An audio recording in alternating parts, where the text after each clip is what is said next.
And we're back for another edition of Off Topic with Tim and Matt, our sports podcast where we always go off topic.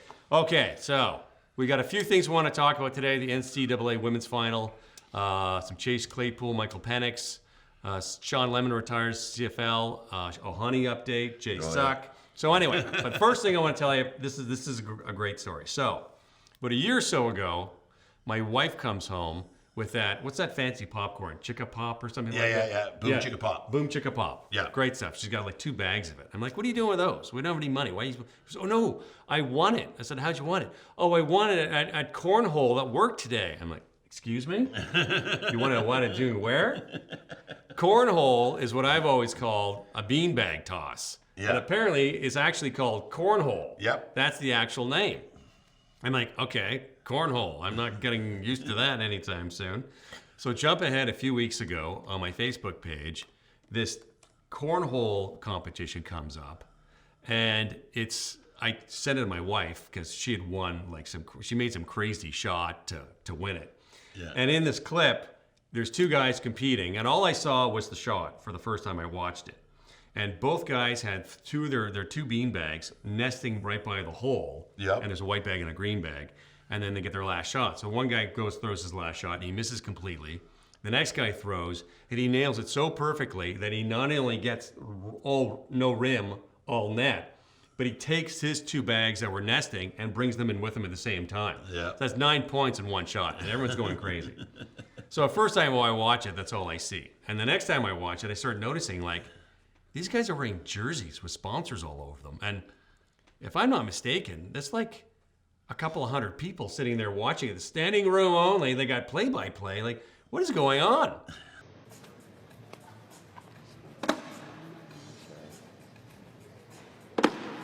These 2 have been locked in over here at certain parts in the game. Haven't seen much left and right. That's pretty much the extent, and that is better than in. Like that. You see? Because now Jamie Graham feels like he's got to think about it. If that had gone in, it's an easy slide in collect. Now he's got to push a bunch of bags in or airmail. And hits the pile and knocks them all in. It doesn't matter. Beautiful setup by Tony Smith. So I start investigating online. Yep. And this is a mind blower. So I've got my notes here. Here are my notes. So here we go. So there's such a thing as the American Cornhole League, founded 2015 by a guy named Stacy Moore, man or woman, I don't care. Headquarters, Rock Hill, South Carolina. It is broadcast online on the streaming divisions of CBS Sports and ESPN, okay? 25,000 tournaments a year, over 100,000 players. Their championship is called the Championship of Bags, okay? Now, it was kind of an obscure sport for a while, or so you would think, and then COVID happened. Yes. And what happens, of course, with COVID, nothing's happening, and you have an online, you have your broadcast, you're still going to have to put content up. So ESPN, with nothing else to do, shows 6 straight weeks of the ACL, the American Cornhole League, and it takes off. It takes off. They compete for over $1 million worth of prize money every single year. There are college teams. Southern Methodist, Texas Christian, Vanderbilt, Virginia Tech, Texas A&M, South Carolina. And these are big colleges. Yeah. It's crazy. This is a crazy league. I had no idea. So I Googled this because I knew that there was a league. I had no idea. And I've seen lots of clips and everything like that. And some of it's very impressive. Oh my God. There's one clip there where this guy's got I don't know if it's true amputee or born that way, but he's got no hands. Prosthetic. Is it prosthetic or is he just? And And he's throwing them like that, and he's nailing it straight in, and he's knocking his bag off the back end and dropping 2 in. I'm like, I can't even make it in the hole, right? It's crazy. Yeah. So I go on last night or this week, and I Googled it just to get some info. And the thing that kills me is the main league is the name. The names. There's the Florida Freeze, the Georgia Sliders. Oh, yeah. It's a pro league. It's got Texas Bully Baggers. It's a full league. Bowling.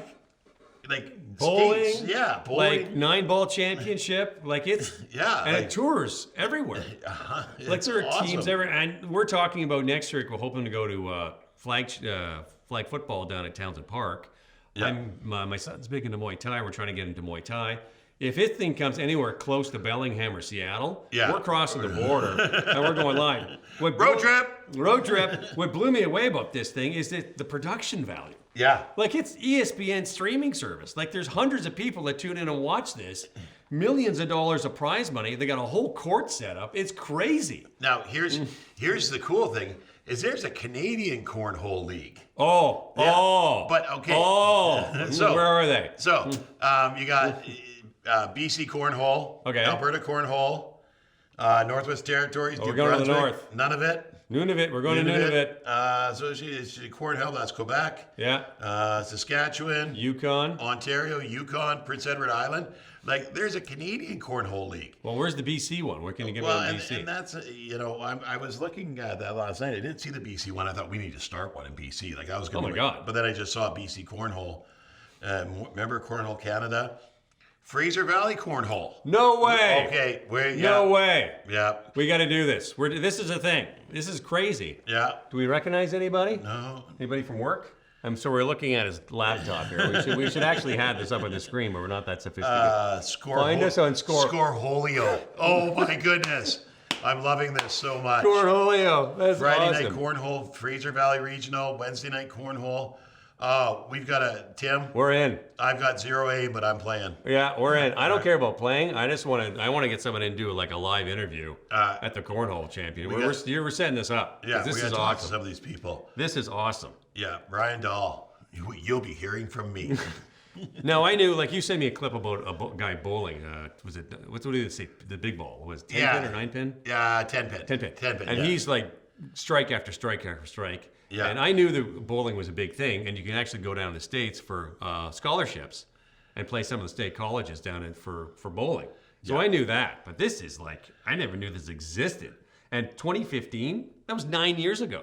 Yes. It was 9 years ago. Yeah. Like, this has not been going around building over 40 years. So I just wikied Cornhole, right? Okay.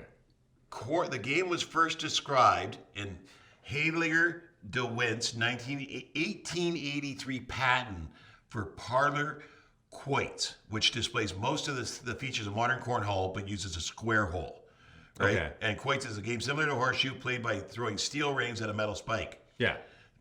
Several earlier parlor quoits patents had sought to recreate quoit gameplay into an indoor event where they use bean bags and a slanted board with a hole as the target. Okay. So this is over 100 years old. Yeah. 1883. See, that part doesn't surprise me. Yeah. Because everyone's been playing beanbag toss or cornhole for a long time. But we only played at like somebody's birthday party. Yeah. Or at a work thing or a little fair or whatever. Like, it was Yes. It's like horseshoes. Like, you don't think about it as a competitive league. You do it for recreation and fun, and you get bragging rights, and maybe if it's a really good birthday party, you get an extra goodie bag when you go home or something. This is like a full league. But CBS and ESPN streaming, 100,000 players, 25,000 tournaments a year. Yeah. That is insane. Like, we can't get this kind of numbers for flag football or even like community championship. There are hundreds of people that watch this.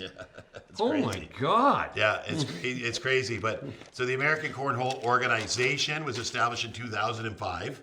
55 or 50? 2005. Oh, organization. Yeah. Then the league started. was 2015. Okay, yeah. Okay. So, yeah, I mean, like, we play this forever, right? Like, Oh, my God.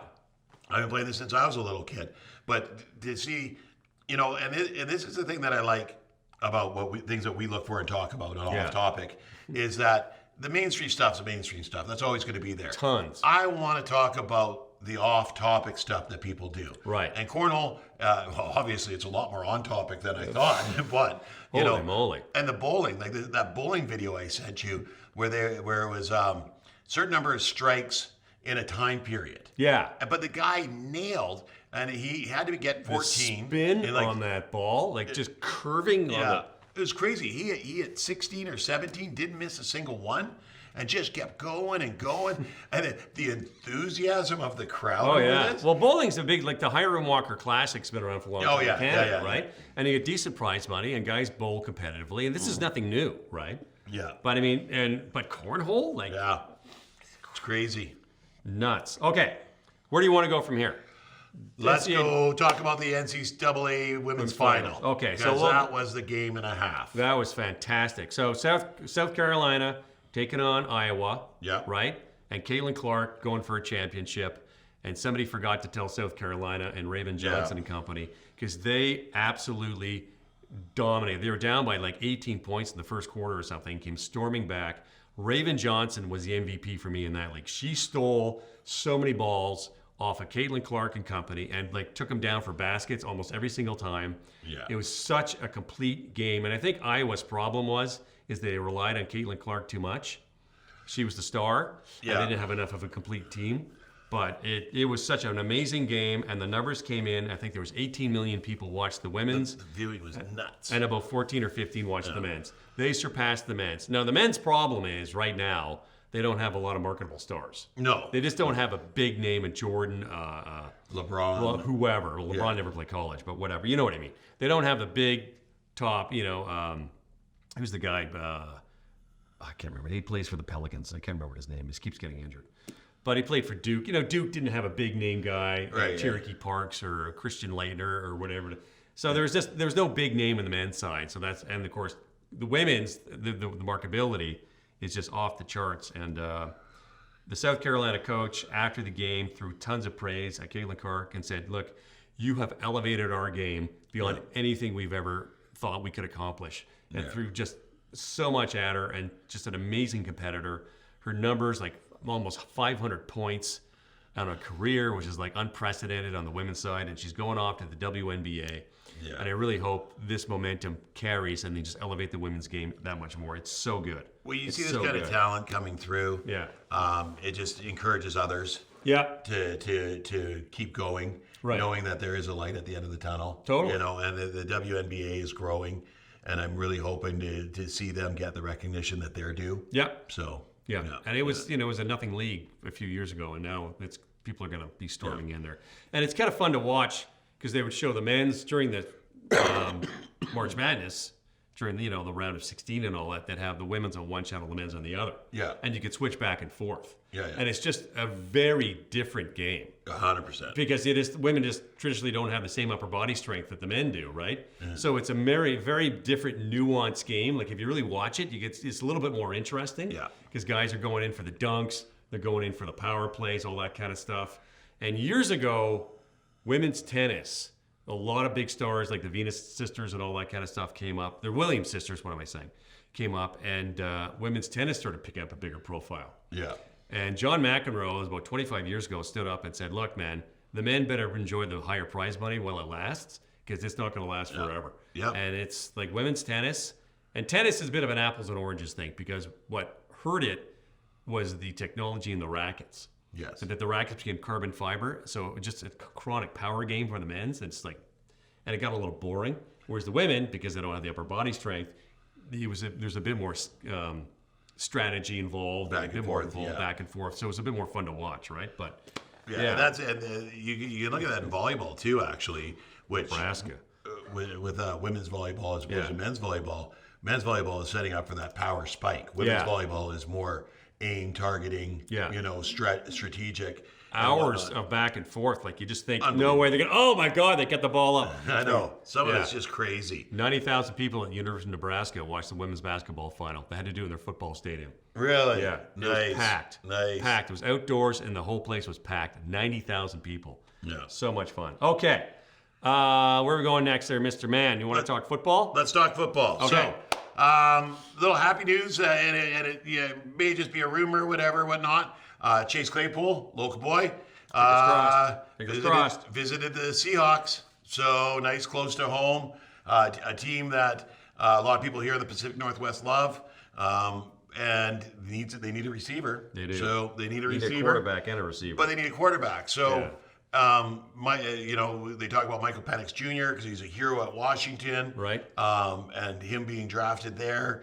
They've got what's his name that's throwing right now there? Geno Smith. Geno. Yeah. Geno for another year. Penix sits behind Geno, learns, right? Get Chase in there, get him used to the system. Geno's great, but he's 34, 35 years old. Yeah, he's getting up there. And he's just getting up there. Yeah. So interesting thing about Michael Penix, because the draft is coming up on Thursday. or next Thursday? 2 weeks. 2 weeks, next yeah. Thursday. Yeah, So there's a lot of talk. Caleb Williams, the number one pick. There's a lot of talk about who's going to go second and third. Yeah. They think they're only going to be quarterbacks. J.J. McCarthy might go second. He might go third. No. Drake May and Jaden Daniels. Drake May, Jaden Daniels. J.J. McCarthy's stock keeps rising and falling depending on who we want to talk to. Well, and here's the thing with McCarthy. So Arizona doesn't need a quarterback. No. They got Kyler Murray. Yeah. They're 4. Yeah. Chargers, they got 5. They got Justin Herbert. They don't Yeah. need a quarterback. Yeah. So what the experts think are going to happen is someone's going to trade either to 4, and Arizona's going to trade back. Yeah. And take McCarthy. Yeah. Or Arizona's going to stay put and take Marvin Harris Jr. who wants to go to Arizona and wants to play with Kyler Murray. Yeah. Kyler Murray's problem is he's injured a lot, and he's not on a very good team. And he's sort of hamstrung by the people around him. Yeah, and it's a getting better team. So if he Yeah. can stay healthy, I think Arizona's can make a push in that division. Yeah. They are with the 49ers, Yeah. who are a perennial powerhouse, Yeah. and the Rams, who are a really good team. Yeah. And then the Seahawks. So you got a bunch of good teams around them too. Yeah. So it's hard. They're not a bad team. They just can't win in their division. Yeah. And that's 6 games. Yeah. Right. So so the thinking is either Arizona's going to trade back, and somebody's going to trade in there and take McCarty. Yeah. Or they're going to take Harrison, and if they do that, then the Chargers are going to trade back because they both kind of want Harrison. Right. But then you've got that other receiver that's right there too. Name escapes me. Yeah. Yeah, the name escapes me right now. But the Chargers could take him. Yeah. And then all of a sudden that McCarty's falling to the Giants. Yeah. Right? Who needs a quarterback? Who need a quarterback. Yeah. Because Daniel Jones has a big contract, but that's going to run out in 2 years. He's not doing very well. Yeah. Well, he was, and then he got hurt. Yeah. And then they've they're retooling there. So I can see the Giants going in a couple directions, right? So it all depends on where the cookie crumbles. But Penix isn't expected to be in the first round. No. He's going to be in the second round, unless the Chargers, who pick late in the first round, or not the Chargers, the Seahawks, Yeah. decide that they don't want a They're chance. in the middle. Yeah. Are they later in the middle? I think they're in the 20s. Well, because they didn't make the playoffs this year, so I think they're in. Oh, didn't they? No, they Oh, didn't. that's right, they did not, yeah. So I think they're somewhere in the middle. Yeah. But they don't think that Penix will last all the way back to them again. No. So in the second round, so they may trade back and then take him in the late first round, or trade back into the second round and get him early in the second round. Yeah. So there's a lot of conversation about It's actually kind of fun. moving around. Yeah. Well, I'm watching Rich Ensign. This is what I like Penix. This is an interesting thing about Penix. So I'm watching Rich Ensign, and he always has Albert Breer on. He's an NFL analyst. He's really good. Interesting guy to talk to. Yeah. So Breer picks up the phone and goes around and starts calling a bunch of scouts. Right. Okay? And all the scouts say that here's the knock against Penix Jr. A, he's got the injury history, which is Right. But his big game down the field, like the 60, 70-yard bombs, are like laser point accurate. Yes. The guy's a missile. Like the guy, he's a missile. He's weak in the 10 to 12 yards. And the way they described it in the national championship, I didn't see the game. It was, of course, Michigan, J.J. McCarthy, beat Washington, Michael Penix, is they were daring him to go 10 to 12 yards in the short pass, the short game. He did. And that's where the defense managed to mess him up a little bit, right? Yeah. So the scouts are kind of lukewarm with this guy. But Breer gets a little curious. Smart guy, always thinking outside the box. And he starts calling up some coaches, a bunch of coaches. He's like, what do you think of this guy? And they start gushing. The big game that Michael Penix has, throwing downfield, those big passes, that's impossible to coach. And Vince Young would be a perfect example of that, right? 100%, yeah. He couldn't throw. He's got a killer arm. They're perfect spirals. They're dead accurate every single time. As far as playing under, coming out of the pocket, getting those 10 to 12 yards, getting that, the jet sweeps, that kind of stuff, that we can coach. Yeah. We can sit down and we can work on that, and that is easy peasy, lemon squeezy. Yeah. The big game, that is impossible to coach. You have it or you don't. And if you look back to two names of, and I always do this, I forget the name of the person I want to say, Tom Brady, and then who's our little friend over in San Francisco? Brock Purdy. He went last, and he went in the 6th round. Yeah. The scouts were mediocre on these guys, and the scouts get it wrong with quarterbacks all the time. Jamarcus all Russell, yeah. the time. Ryan And if Leaf, you yeah. just look down the list in the past 10 years of top quarterbacks being drafted and how many have really panned out, it's nominal. Yeah. But if you look at the guys in the late rounds, Jalen Hurts, Yep. he's another one. Yep. You know, all sorts of knocks against them, but the coaches know what they see. Yeah, yeah.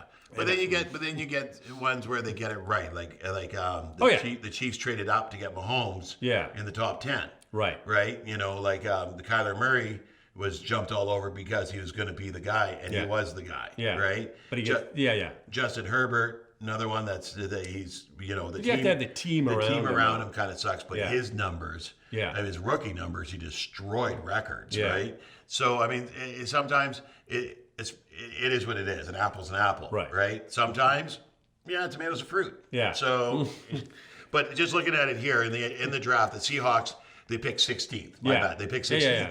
But here's what the thing that threw me is they don't pick again until the third round. They don't have a second round pick. No. Right? And that's where if they want Penix, they got to go first round. They got to go first round, and 16's way too high. So can they trade back to get the value? Like, you like a guy, but is he really going to be there? Is he really that valuable? Right? So it's interesting. It's interesting. Seattle made that amazing trade for with Denver. Yeah. And you know what? Honestly, their corner that they picked up has been outstanding. But a corner, he's not going to win a game for you. No. So it's.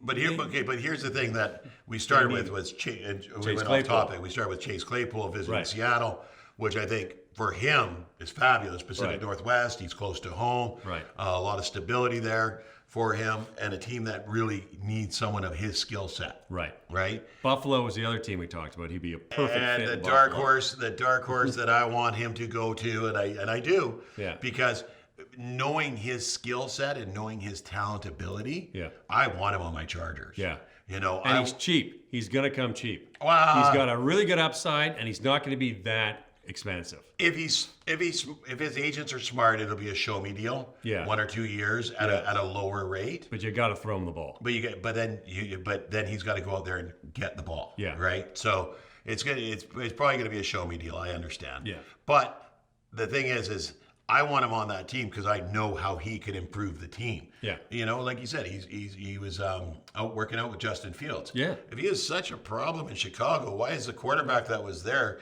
working out in the offseason with him? Right. You know, like when he was in Chicago, he said, the coaches aren't utilizing my talent. It was a stupid thing to say. Yeah, yeah. But at the same time, he's still kind of a kid.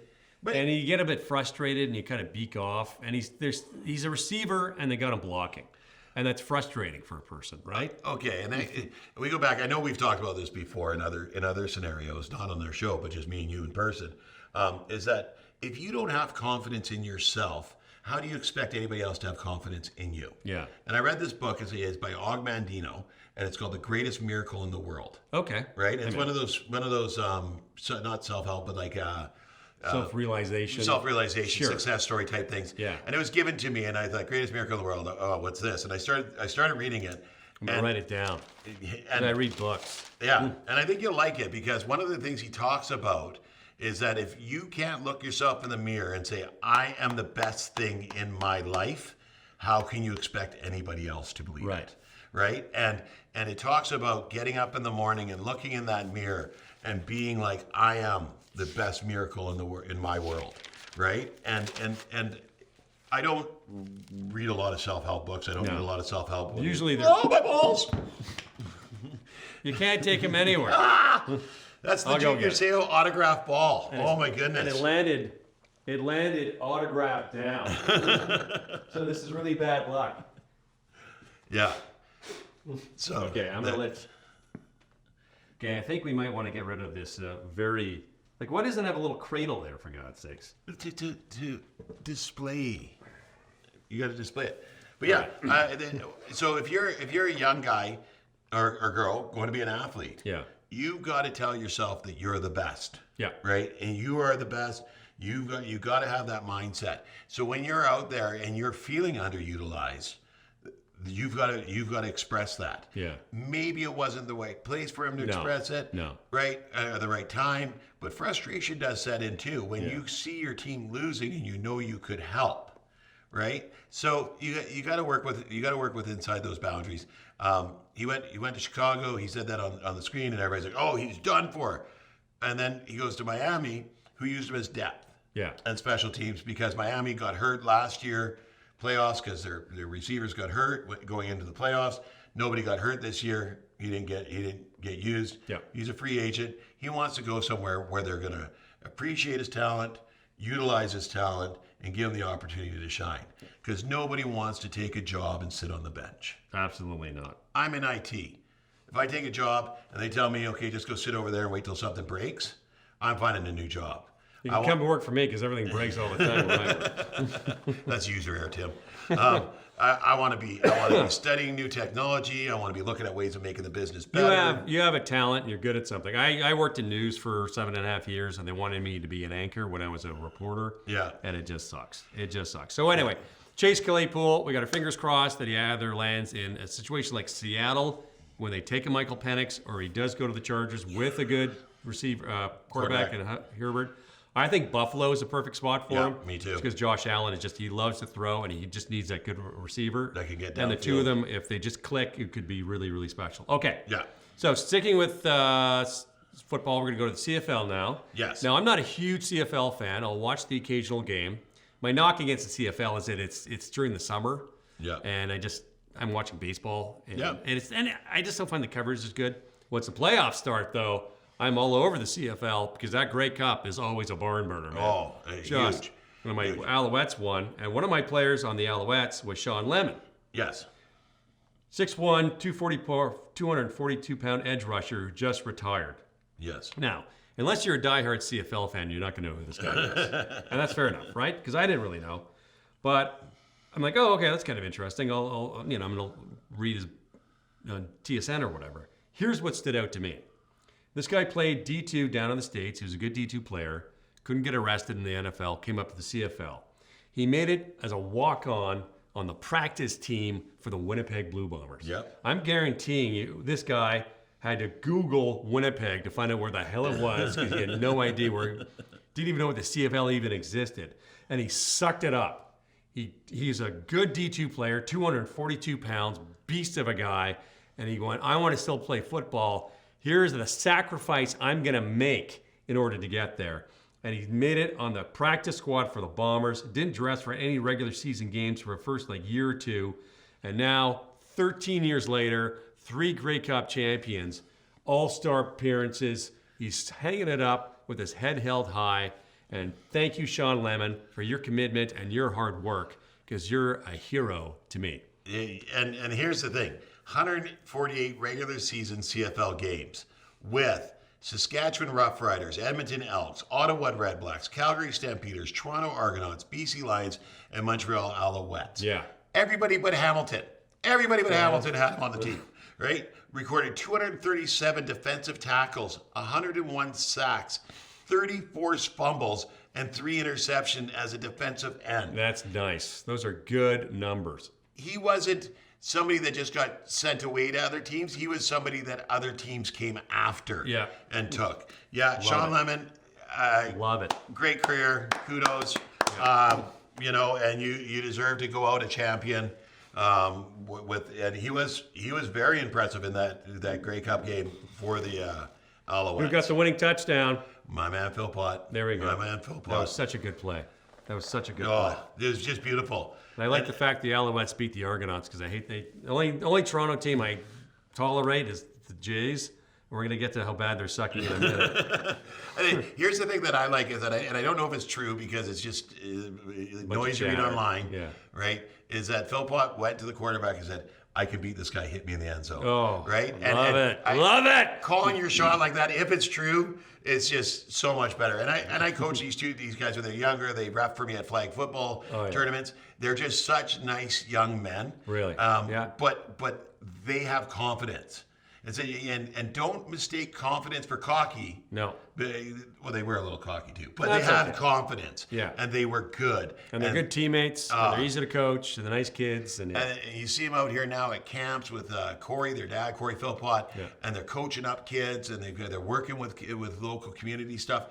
North Delta Longhorns, where they came up through, they're out there all the time in the off season helping out. They're just such a good family all around. And the nice thing is they stayed with the University of Calgary because there was talk they were going to transfer down to Ole Miss. Yeah. But I think it was a really smart move. A, they got a really good education at U of C, brilliant. And B, you knew they were going to play at Calgary. If they went to Ole Miss, that's a pretty big roster with some pretty big players. Would they have gotten a chance to play and showcase themselves? 100%. And now they're in the CFL. And you know what? If they don't make the NFL, so what? They're killing it. They're killing it, and they're having fun doing what they love. They got good educations, and they're smart kids, well-spoken. Yeah. And it helped that they hit a growth spurt. Their dad, Corey's only about 5'10", and they're both over 6 feet. So that kind of helped, right? I have a mom's side. Yeah. Mom's side. And Okay. mom, you want to see a committed sport parent? Mom was always at the everything. mom. Yeah, It's mom was always at the mom. Everything.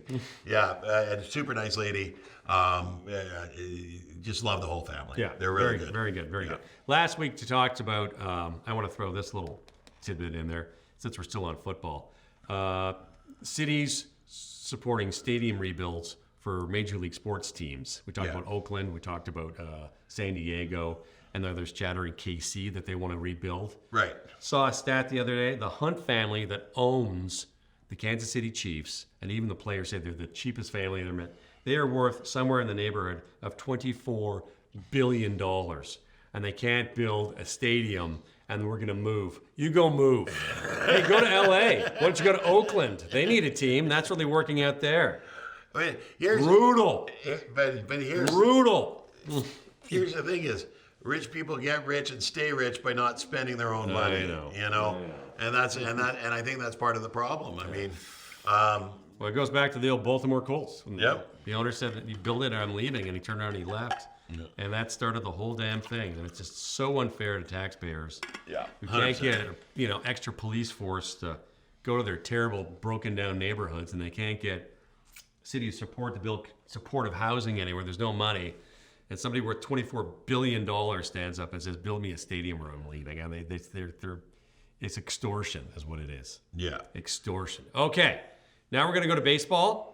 And the big news, I'm going to throw it to Macri here. Shohei update with the gambling allegations and charges have been pressed. Yeah. And I want you to talk. So the interpreter turned himself in the other day. He's released on bond, whatnot. But they got and the last time we talked about this, I said there's more information. I just want to wait to hear it. Yeah. Well, holy smokes, do they puke out a lot of information? Ohtani turned over his phone. The interpreter's phone was taken. And the text messages were going through. Ohtani had no idea. No. There was nothing connecting him whatsoever.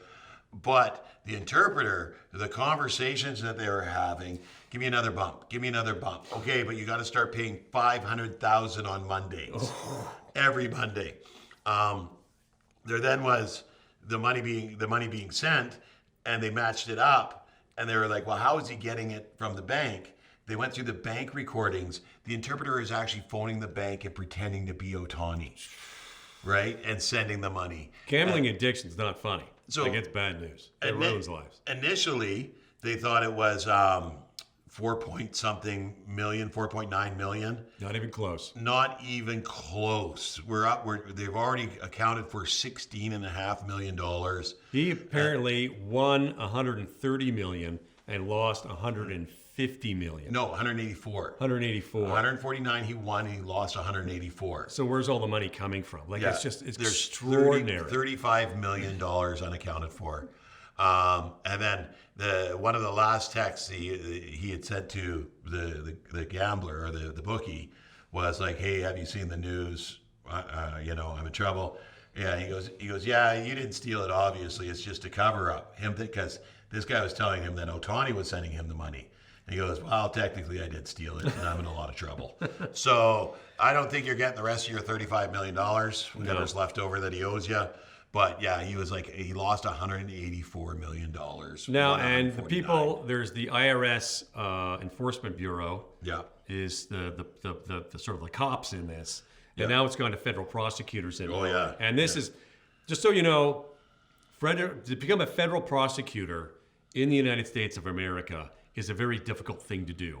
They don't take anybody out of any law school. It's the Yales, the Harvards, University of Chicago's, the Stanfords. You got to work either clerk for 3 or 4 years, up to maximum of 6, be a DA. You got to volunteer your time. It's really hard to do. They don't just take anybody. Yeah. Point being is that these are very good people at investigating, uncovering stuff. And if you don't believe me, go ask good old, what the hell's her name, that god-awful woman, Martha Stewart. Yeah. Who tried to bullshit her way out of it, and they just buried her. I mean, it's like these are real. And the boss, this is called the U.S. Attorney's Office. So the person that's in charge of the U.S. Attorney gets appointed by the U.S. Attorney. Yeah. Like the top lawyer in the United States government. They appoint the people that run these places, and you don't get there by accident, man. It's not who you know. It's what you do. Yeah, it's what you do. And so, this guy's in deep trouble. When they start digging in, man, like, you might as well just plead guilty and take that plea deal, because it's going to be ugly. And that's the thing. They're working on a plea deal with him right now. Yeah. Just for the fraud. Yeah. The wire fraud. The wire fraud, where he called and impersonated him, is $1 million fine. That's bad. He doesn't have any money, so I don't think you're collecting that. No. But up to 30 years in prison. Up to 30 years in prison. And they send people to prison in the United States. Yeah, especially for that kind of stuff, because that there is the banks need to be protected. Right. And when you mess with the banks, you got to pay the crime. And they're also trying to protect sports too. 100%. Because there's a fine line now. They've allowed gambling. They've allowed legal sports betting, which is a smart thing to do, because it always happens, and it happens under, behind the scenes, where it can't be regulated, and bookies and leg breakers and all that kind of stuff. So it's a good thing that they allow sports betting to be legal, and they can regulate it, and they can throw money into presumably into rehab for people who have an issue, blah blah blah blah. But it's a very fine line when you're running Major League Baseball or the NFL or whatever, and can your players bet? And the rule is you can't bet on your own sport. Some leagues say you can't bet at all. Yeah. When you're working for us and you're getting a $30 million a year contract, you were not betting on sports. Okay, so... And it is going to be bad if we catch you. And it's a real problem, because every time I watch the Jays, it's, here's this gambling league running all these god-awful, horrible commercials, which I mute out because I don't want to... It's the same commercial all the time. Yeah. And it just... whatever. I don't gamble, so I don't care. And it's funny, because like in the NFL, you are not allowed to gamble on their property. No. Right? And a rookie last year, Jameson Williams, was suspended for 8 games because he was placing bets not on NFL games, because there wasn't any at the time. Right. Might have been college football games, but he was in his car in the parking lot. And you're on the property. You cannot gamble on this property. And now players will bet. They're on the planes. They play a lot of blackjack and that kind of stuff. Yeah. And it can be a bit of a problem. Michael Jordan ran into a bit of a problem. It was more optics than anything else. He liked to gamble, but he was making, he'd gamble $1,000 a hand with the top players on the Bulls on the airplane, and then the other guys were playing like $1 a hand. Yeah. Right? Yeah. But he would go to golf tournaments and bet $10,000 a hole. And, Wayne Gretzky's wife and Rick Tocchet ran into a bit of a problem in Arizona that did not make Wayne Gretzky look good. Nope. And it wasn't the sports press asking questions who suck up to Wayne. It was the actual press, and it was Wayne had a little bit of a trouble with that press. When the real reporters show up, it's like, no more questions. I'm getting the hell out of here. Yeah. So, I mean, and I think this lawyer's going to go to jail. He's going to do jail time. The lawyer? Or the interpreter. The interpreter is going to do jail time. Yeah. Ohtani's already been cleared of it. They clearly said it wasn't an indictment. Yeah. They give it another name. I can't remember, but it was like an information. Yeah. So what that allowed, if it's an indictment, it's sealed and nothing comes out until the trial. With the way they laid the charges with the information or whatever it's called, they can open up and show a lot of evidence. Yes. Because they wanted to show clearly that Ohtani was the victim here. Yes. Ohtani was the victim. He had no idea. He had no part of this. And, he's out a lot of money that was stolen from him. And it's not fair to him to drag him into this when he really did nothing wrong. Yeah. It's totally unfair to him. And I think, they talk about his professionalism, his focus has always been on baseball. He tries to drown out the noise. It might have affected him a bit, but now they're 16 games into the regular season, and you can see that he's shaking it off and moving forward. He's swinging for vengeance is what he's doing. 100%. He's 400 home runs already. That's 1 in every 4 games. That's a lot of home runs. Dalton Varsho got his first home run of the season last night, and a 10-4 loss to Colorado. Jeez, just suck. So I know what a Met fan feels like now. This is horrible. They teased me in 92, 93. So our new weekly segment, we're going to get some graphics in for this, is how bad do the Jays suck? Okay. All right, let's take a look at this. And I reserve the right to go back to the Dodgers because we were just talking to Ohtani there. But you go to the Dodgers. I actually like the Dodgers. I'm not a Dodger fan, but I've always liked the Dodgers. Yeah. They've had a soft spot in my heart. So, other than Rick Monday. And there is a lot of similarities here, right? Because you look at Toronto 6-8 on the year, and the Dodgers are 10-5. So those numbers are close. They're just inversed. So but the Jays aren't doing horrible. They should be doing a lot. They could be. What's frustrating for me is they could be doing a lot better. Yeah, that's where I'm frustrated. They need the bats.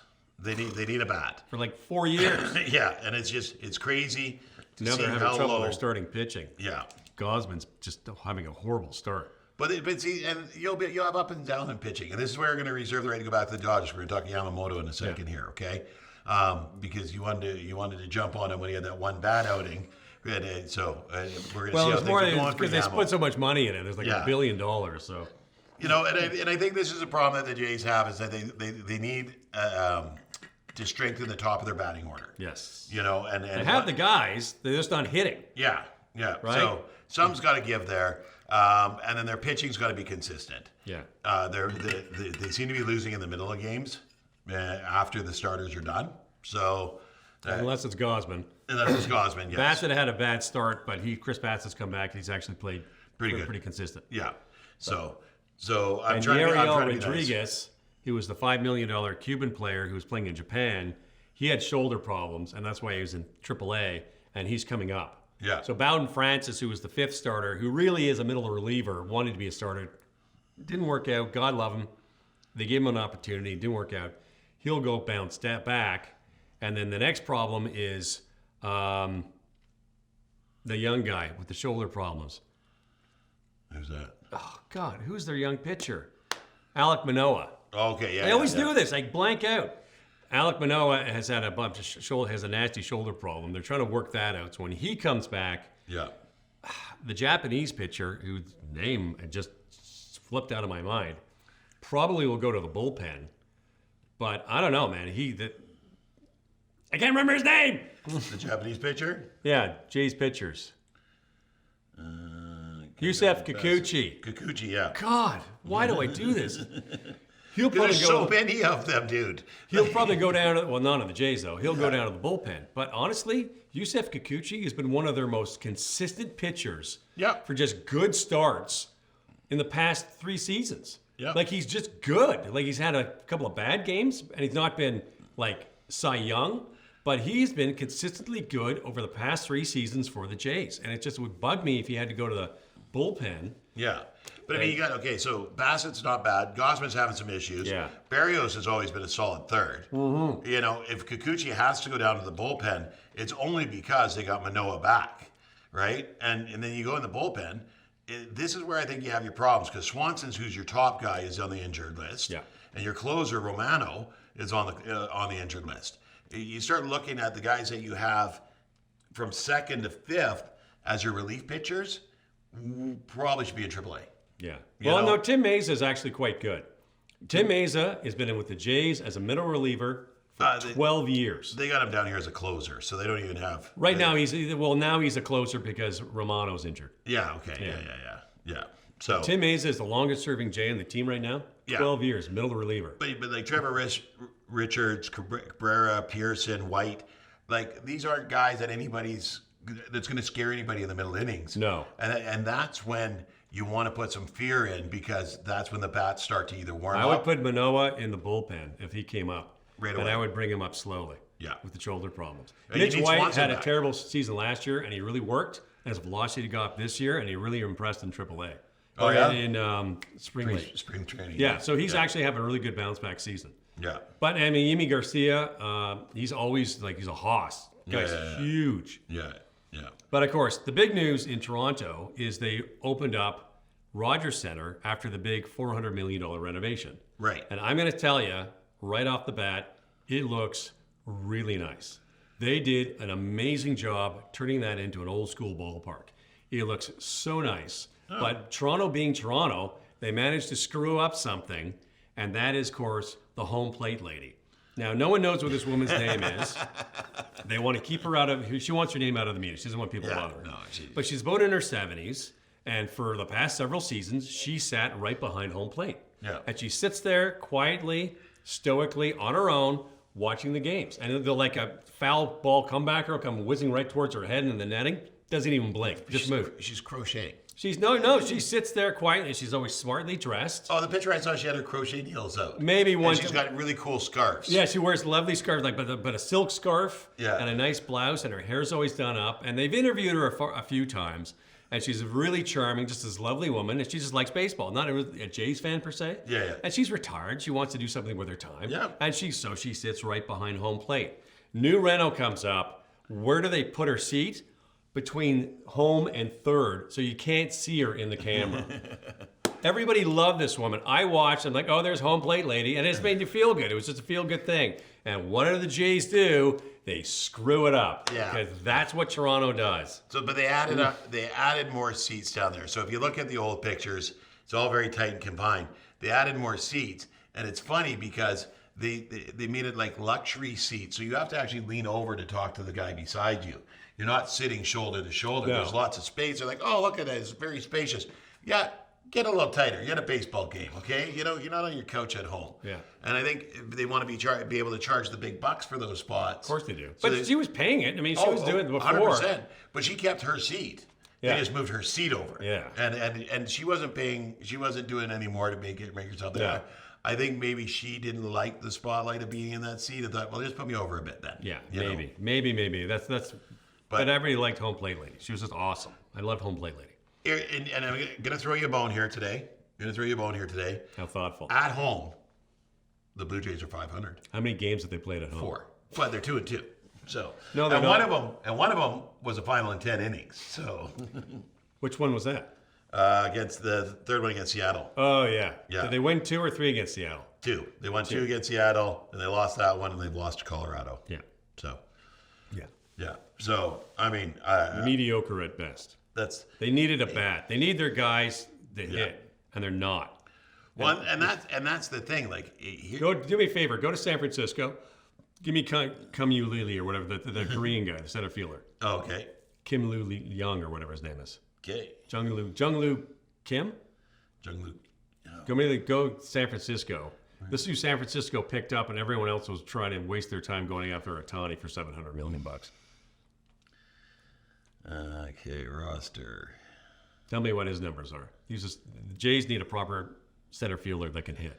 Well, they're only 5-9, so he's not really doing a bunch for them. I like Kevin Kiermaier. He's got a sick glove, but it's bad right now. He's really suffering. George Springer. Jung-Hoo Lee. He's hitting 250, 1 home run, 4 RBIs. Not bad. 634 on base percentage. Yeah. No, he's not bad. He's not terrible. No, he's not horrible. No, he's definitely not. not. But horrible. he's playing for a crappy team. So. But okay, so just to look at their lineup, you got Springer leading off, not bad. You got Guerrero hitting second, Bichette third, and then Justin Turner back clean up with Biggio. Guerrero and Bichette should be hitting close in the 300 range.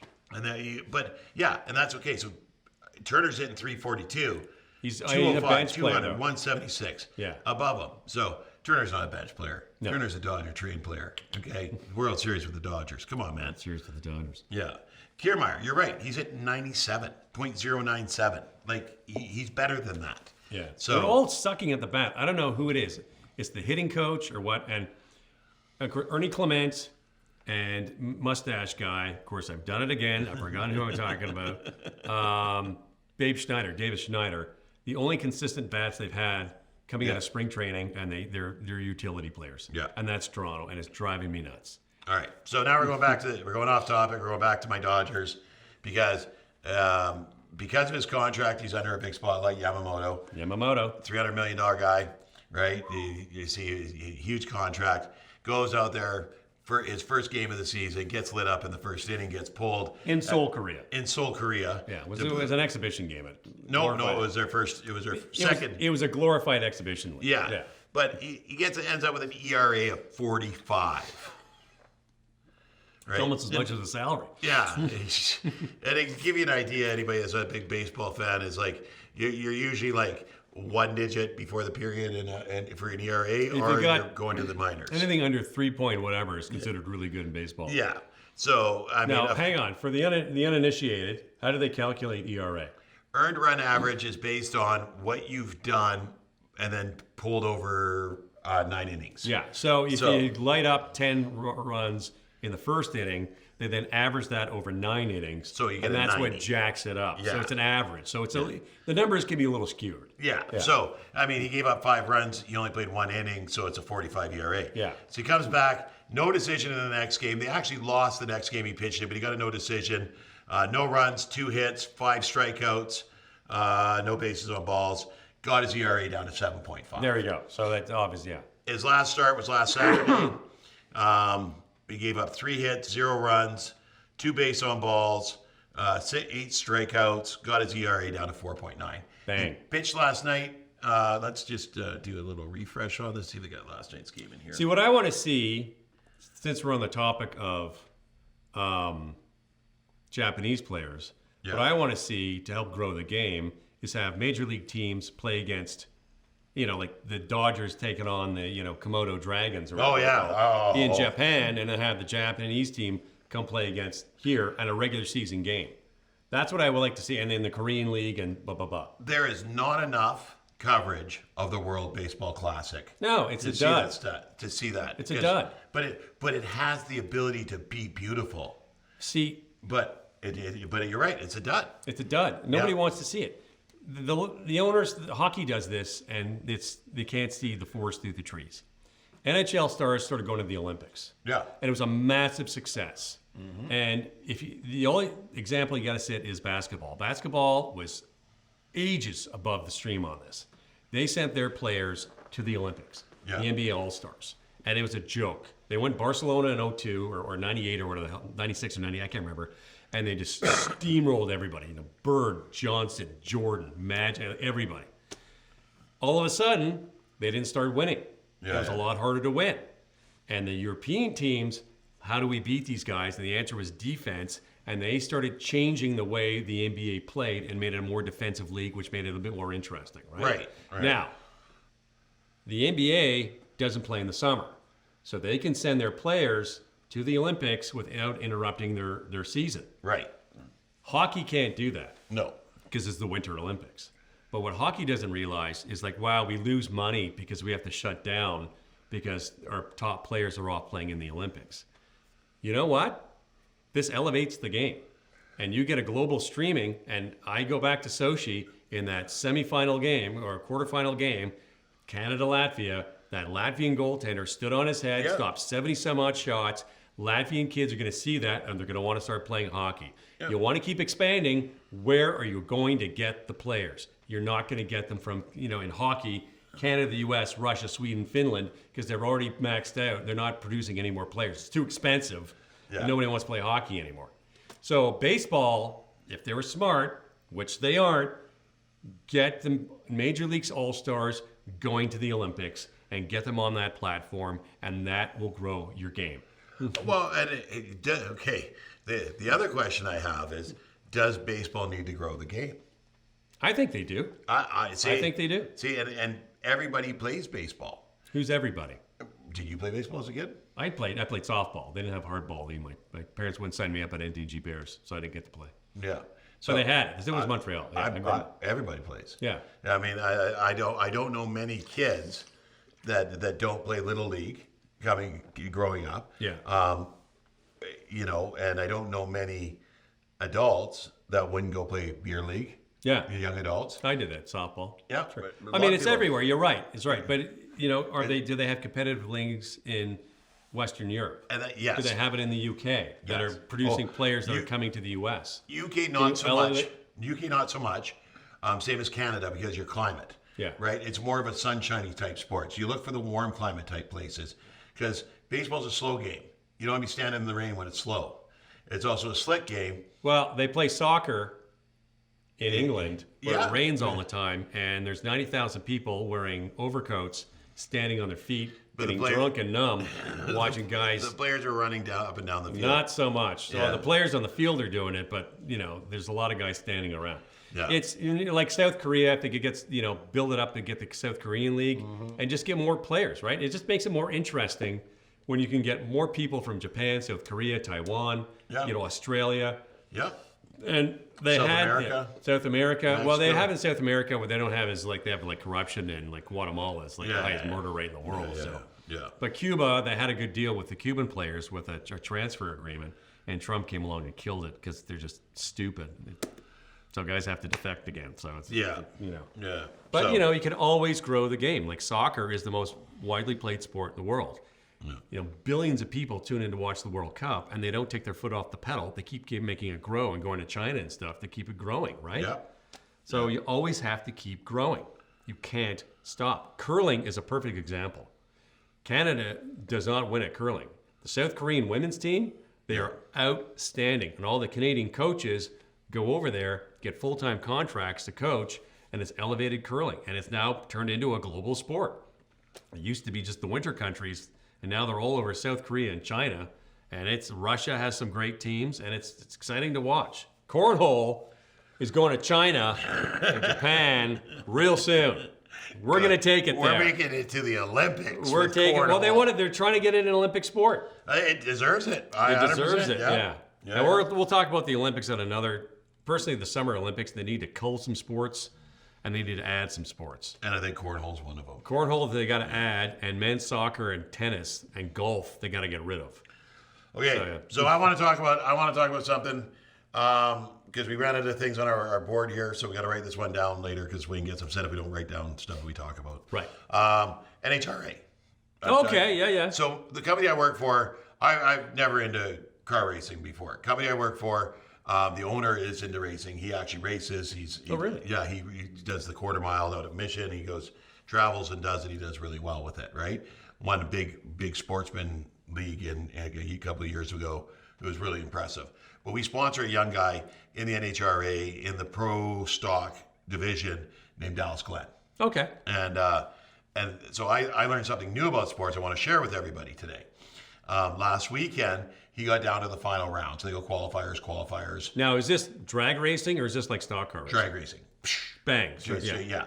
So the parachute comes out. yeah, slows him down at the end in the whole 9 yards, right? Very cool. I've never been. I've always wanted to go to a drag race, and I've never gone. And this may be another road trip in the summer. It could be. Because they're down in Mission? No, in Washington. But Mission has a race. Mission has it all the time. Yeah, and Mission's really good. Is it drag racing or stock racing there? Drag racing. Oh, they do? Yeah, Okay. Same thing. NHRA. Okay. The drag racing. So Mission Raceway, the Titanium Auto Group sponsors it now. We used to sponsor Mission Raceway. Okay. We now sponsor in Alberta a race track up there. Oh, okay. Yeah. But so last week, Dallas Glenn, really nice young guy, rookie of the year 2 years back, did really well last year. I think he finished third or fourth last year. Okay. In the standings. He's right up there this year so far. They've only had a couple races, but he's right at the top. And last week he took out the champion from last year. So they do the qualifying, they do the play down. So there's two left. Did he make it look like an accident? Did he kill the guy? No, it was girl number one, Erica Embers, who won last year. But so she actually, and this kind of blew me away because I watched the clip, and I should actually give it to Mark so we can put it up for you guys. Is that she got to the end first, right? So you think in a race, you cross finish line, you win, right?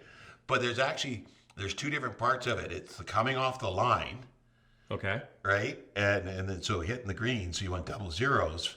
When it goes green, you want to go, right? Gotcha. So if you delay, there's that time, Okay. and then there's the length. So And sorry, help me out. There's 2 times that it's not just the person across the finish line wins. it's out of the box too. So there's quick out of the box, those are points for that, and then crossing the finish line first, Yeah. there's points for that? It counts. The timing counts. Oh, okay. So it's called a hole shot.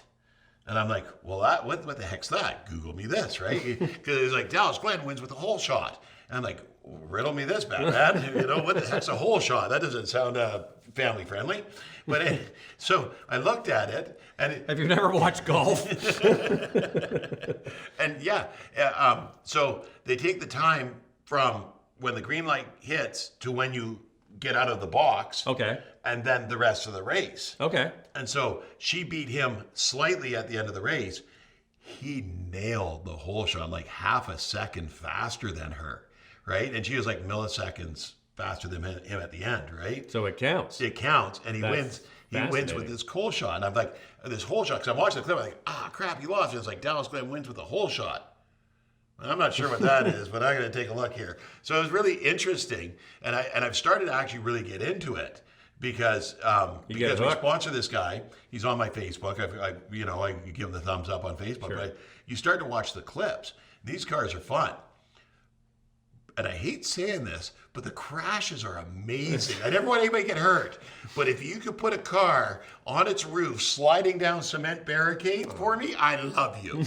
Don't get hurt doing it, but I want to see it. The amazing thing about stock car racing, they cut down the fatalities, and you see this in cars now. Cars now are made out of plastic, Yeah. right? And they used to be made out of metal. And you'd get into a fender bender, and you would get soft tissue damage. Cars now, you bang into something, and the thing, like the amount of damage to your car by just the slightest thing. Yeah. This is terrible. Well, no, they design it. The car takes the impact and not the person. Yeah. So it dissipates. So in Formula One, when they crash and the thing just like there's debris everywhere, Yeah. that's because that takes the energy of the crash and saves the person in the cockpit. It's pretty cool. 100%. The physics, yeah. 100%. Yeah, you're not in a metal coffin anymore. Well, that was years ago, stock car racing. They did a survey, and the vast majority of the reason they tuned in was to watch the crashes. Well, you know what? And we all, this part of the world, oh yeah, there's such Neanderthals. Yeah, why do you watch hockey? Yeah. The fights and the checks, like whatever. Well, yeah, hockey's a fast-moving sport, but you love it, and everybody goes nuts with the hits. Yeah. You can talk about everything else you want, but you're jumping up out of your seat. Well, I'm not. I'm too fat for the seats. I found that out of the game. Bob Probert was selling a lot more tickets than Wayne Gretzky for a while. Yeah. But hockey note, Yeah. off topic. Off topic. The Jays have offered signed Lane Houghton, who was their young defenseman from Boston College, an entry-level contract. The Jays did? No, Jays, the Canadians. Oh my God! The Montreal Canadiens signed a young defenseman out of Boston College, Lane Houghton. So I'm really excited about that. 5'10", 160, brilliant puck mover. He's need to get a little quicker to get the NHL, but he's going to go to the AHL next year. And they drafted a young defenseman, Reinbacher, out of Austria last year. Right. Who's 6'2", 220, skates like the wind. We're getting the sign to wrap up. Yeah. And there's some chatter they could be a good defensive pairing. One guy bounces off the puck, gets into the speedster, and so yeah. So My Jays, my Canadians, I thought they'd finish above 500 this year. It didn't happen. they're close. But they're close. They're getting a little bit better, but I thought they'd get a lot better this year. So one of the guys I work with suffered a traumatic head injury, and he's a Canadians fan. Isn't that a terrible thing to say? Jeez. Oh my God. Well, that's the only reasoning I could be for being a Oh Canadians my fan. God. But Why no. would you say that? Don't be dramatic, Tim. But one of the young guys that you have got a hat trick. Oh yeah, Yaroslav Slavkovsky. Yeah. They picked him first overall 2 years ago. Right. When Tyler Wright was the number one consensus choice. Yeah. And he's 6'4", 230. He was the biggest player in the league or something. Oh, really? Yeah. He's huge. But Tyler Wright was the top center, and of course Montreal was weak at center. Yeah. So they went with this kid instead and blew everybody's mind. And they asked Kent Hughes, who's the GM, well, why'd you take this guy? He goes, we sat him down. We said, when's your favorite part of the game? Tell me your favorite part. when I'm up by a goal and I'm down by a goal. That's his favorite. So he's got to compete. I'm up by a goal. That's my favorite time. When I'm down by a goal, that's my second favorite. Oh, wow. Right? So he's got to compete, and it's Montreal finally is investing in player development. And they were terrible with their draft picks. They didn't do it. So player development and taking the slow road. So I was a little surprised they brought him into the league last year, and he got injured 30 games in, which kind of sucked. We're all like, oh my God, not again. Another bust, the first round draft pick. He's having a perfectly solid season this year and is showing that progression. And he's 19. He was the youngest player in the team or something, or in the league when he came up. So he's really young, but he's learning to use his size. And he's got to bounce guys off the puck, and he's getting good pairings on forwards, right? And he's going to find his stride. So I'm actually really excited about Slavkovsky. Slavkovsky. You're Jay Slavkovsky. And they took his buddy with their first pick in the second round. Oh, really? Their teammates. I can't remember his name. It's not Owen Beck. Owen Beck's the next top center coming up out of OHL. And he was so happy. The two of them were hugging each other. And everyone sort of booed him when they picked, but then when they saw them together hugging each other, like crying because they both got drafted by the same team. And they were so excited. Everybody started cheering and like reaching out and shaking hands. And they drafted, first round pick was in Montreal for the draft, and Montreal had the first pick. And people were like, what? And then all of a sudden stats came up, and they took his buddy next. And everyone started hugging each other, and it was a really great moment. Montreal did a superb job on that draft day. And anyway, it's all very exciting. So, Yeah, Slovakians. I can't remember his name off the top of my head. He's still working his way up from the minors. Oh, okay. So he's not on the team. No, he's not on the team. Okay. He's on the prospects list. Oh, okay. Gotcha. Up and comers. So, yeah. So, and that, let's go to the Canadians all together. You said you're hoping they're 500. They're better, but I thought they'd be a bit better this year. I didn't expect to make the playoffs or anything. But oh, okay. So they're not in the playoffs. No. They got eliminated already. But the Kings clinched a playoff spot. Isn't that great? Yeah. Isn't that great? It always makes me happy. There you go. So, but the Canucks are up there right at the top for all you Vancouver fans. I'm hoping the Canucks I would love to see the Canucks. Winnipeg was doing really well, and then they're right there. They were there, and they went into a bit of a scoring slump. But the problem at Winnipeg is really heartbreaking. Their attendance was down 30% this year. Yeah. 30% attendance down. It's not even a big arena. No. And they were like top in the league for most of the season. Yeah. It's like, what is going on? What is there do in Winnipeg other than to support your hockey team? Well, and this was the problem with the Jets the last time. Well, I know, right? But they had a crappy team. But they had good teams, and the support still wasn't there. And then they get the team back. Yeah. It breaks. And people are celebrating in the street. Yeah. They got their old Jets jersey on downtown at Portage, Maine, honking horns like they won the Stanley Cup. I got to go to a game in there because work had sent me out to Winnipeg, Aren't you our lucky? head office, and went to a game. It's really interesting because the arena is downtown. Yeah, in the downtown. MTS Arena. It looks like you think you're going into an office building. Yeah. They're like, oh, in here. I'm like, okay. I thought we were going to a hockey game. Well, it's inside the building. And it was really cool. There was a lot of excitement for it. There were chants and everything going on. And here we are 10 years later, 12 years later, and the attendance is back to crap again. Yeah, and what else is to do? I mean, they have AHL team. They've got the Blue Bombers. Yeah. You're going to drive out to Brandon and see the Wheat Kings play? Like, sports-wise, support your team, man. Like, they're the third best team in the Western Conference. I want them to go all the way. I guess the Canucks can't. The Canucks can meet them in the conference final. Oh. Depending on where they go. That'd be kind of a cool thing. I see, and I'm of two minds. And I'm not a Canucks hater. I don't hate the Canucks. No. I've been a fan. They're just a team that's like they get to the final, they lose, and then a riot happens. And I'm like, I don't want this. They broke my heart in '82. They did. Losing to the Islanders. Yeah, way back when. And then I became a Kings fan. Because of Luc Robitaille. Oh, really? Not Gretzky? No, Luc Robitaille. I didn't watch any hockey for a lot of the 80s. And then in 89 or 90, my buddy said, hey, I got 2 tickets to go for the Canucks game. Okay. Do you want to come? And I'm like, sure, I'll go. Like, I have something to do, right? I don't watch a lot of hockey. I don't follow it. I used to follow it a lot. Yeah. And then when the Canucks lost in 82, I broke my heart, right? And they didn't have a riot in '82, so that's good. The bonuses. bonus. It was where my stepdad and his brother gave me a hard time about it. Okay. Right? Because they knew the Islanders were the better team. I didn't see it all right.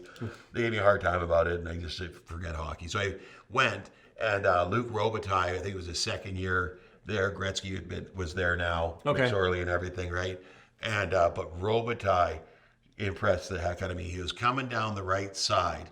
He fires across the ice, right? And it looked like he was passing.